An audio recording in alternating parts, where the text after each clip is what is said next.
이 시각 서울중앙지법에서 윤석열 전 대통령에 대한 내란 우두머리 혐의 6차 공판이 열리고 있습니다.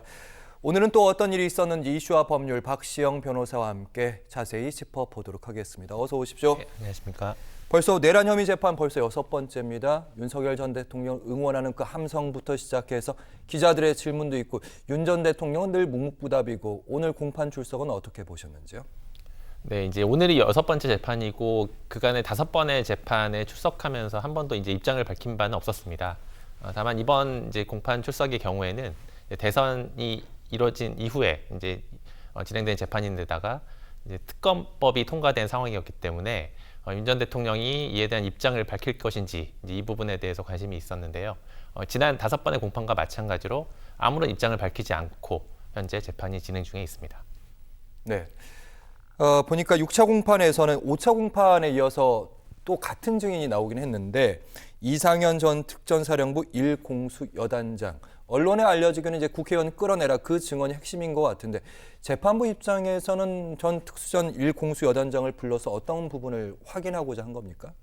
네, 이제 말씀하신 것처럼 이제 이상현 공수 여단장의 지위는 윤석열 전 대통령 그리고 곽종근 사령관 그리고 이상현 여단장 이 셋 간의 어떤 지휘 관계, 지시 관계가 어땠는지 여부를 집중적으로 확인하기 위한 증인입니다. 검찰이 신청한 증인이고요.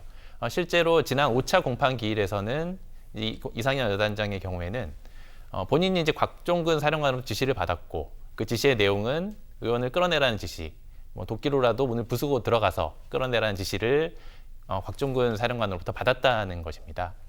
그런 부분에 대해서 집중적으로 증언을 했었고요. 그리고 당시 곽종근 사령관의 지시는 대통령의 지시로 이해했다라는 이제 증언을 했습니다. 그렇게 이제 주신문이 이루어진 상태에서 오늘 이제 6차 공판에서 윤석열 전 대통령 측에서 이제 여단장에 대한 반대 신문을 진행 중에 있습니다. 실제로 곽종근 사령관이 이게 대통령의 지시라는 것을 밝혔는지, 혹은 이제 이상현 여단장이 윤 전 대통령으로부터 직접 지시를 받았는지. 이런 부분에 대해서 이제 집중적으로 묻고 있는데요. 이상현 여단장의 경우에는 직접적으로 대통령의 지시를 받은 바도 없고 대통령과 곽종근 사령관이 어떤 그런 지시를 주고받는 어떤 그런 통화를 들은 사실은 없지만 곽종근 사령관으로부터 지시를 명확히 받았다라고 지금 일관된 입장을 밝히고 있기 때문에 아마도 윤 전 대통령, 곽종근 사령관, 이상현 여단장 간의 어떤 지시 관계에 대한 핵심적인 증언을 하고 있는 상황으로 이해하시면 될 것 같습니다. 알겠습니다. 그리고 이제 3대 특검법이라고 하죠. 내란 특검법부터 김건희 특검법, 그리고 최상병 특검법까지 모두 통과됐는데 특히 이제 경찰도 지금 윤 전 대통령 관련된 수사하고 있고요. 공수처도 하고 있고 검찰도 하고 있는데 3대 특검법이 이제 출범을 하게 된다면 빠르면 이번 달 말에 출범한다고 하는데 그러면 이제 이 3대 수사기관이 윤 전 대통령을 소환할까? 누가 가장 먼저 소환할까? 이 부분이 좀 궁금하긴 한데요. 네, 우선 이제 보도에 따르면 12일 날 경찰이 윤 전 대통령에 대한 소환 통보를 한 것으로 지금 보도가 되고 있습니다. 예. 이제 비합헌 삭제 혐의에 대한 부분에 대해서 조사를 하고 있는데요. 말씀하신 것처럼 경찰이 들여다보고 있는 혐의는 윤 전 대통령에 대한 체포 과정에서 체포를 이제 방해한 혐의, 그리고 이제 내란 이후에 이런 비합헌 삭제 등을 통해서 증거 인멸을 교사한 혐의입니다. 그래서 만약에 이제 12일에 지금 소환을 통보를 한 상태이기 때문에 만약에 윤 전 대통령이 이에 불응할 경우에는 경우에 따라서는 추가적인 소환을 다시 한번 통보할 수도 있고요. 그럼 지금 5일인가요? 한 번 소환했고 12일에 또 소환했단 말이죠. 그러니까 3번까지 소환하고 거기서 안 나오면 사실은 그 다음부터는 체포영장까지 갈 수 있습니다. 가능합니다. 신문적으로 보면 2차례나 3차례 정도 소환에 불응하고 예. 어떤 소환에 불응하는 어떤 합리적 이유가 없는 경우에는 수사기관이 체포할 수 있기 때문에 체포의 가능성이 열려 있다고 보시면 될 것 같습니다.